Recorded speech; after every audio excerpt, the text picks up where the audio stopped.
13, 14,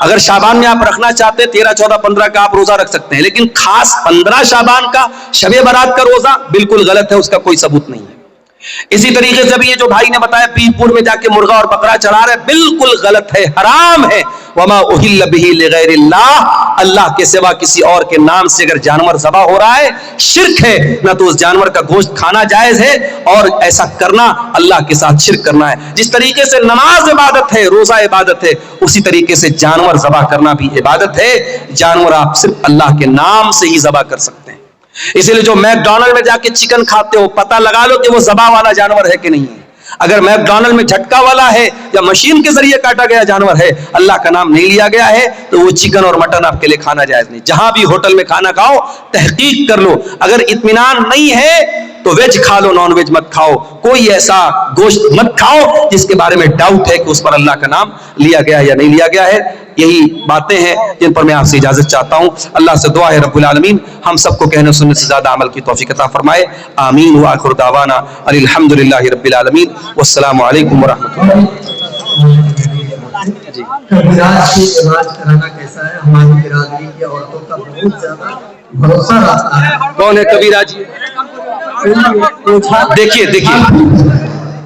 دیکھیے اگر کوئی حکیم ہے, کوئی وید ہے جو دواؤں سے علاج کر رہا ہے, تو اس سے تو آپ علاج کرا سکتے ہیں, چاہے وہ مسلمان ہو یا غیر مسلم ہو.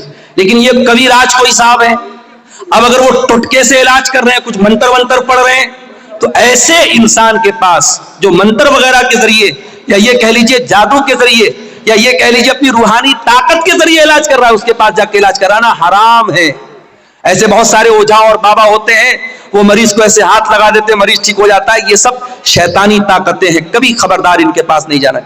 آپ تکلیف برداشت کر لو, لیکن شرک کے اڈوں پر مت جاؤ میرے پیارے ساتھیوں. بالکل یہ غلط ہے, اور مسلمان عورتیں اگر وہاں جا رہی ہیں, غلط کر رہی ہیں, ان کے گھر کے گارجین کو چاہیے کہ اپنے گھر کی عورتوں کو ایسا نہ کرنے دیں. ٹھیک ہے سر, جزاک اللہ خیر.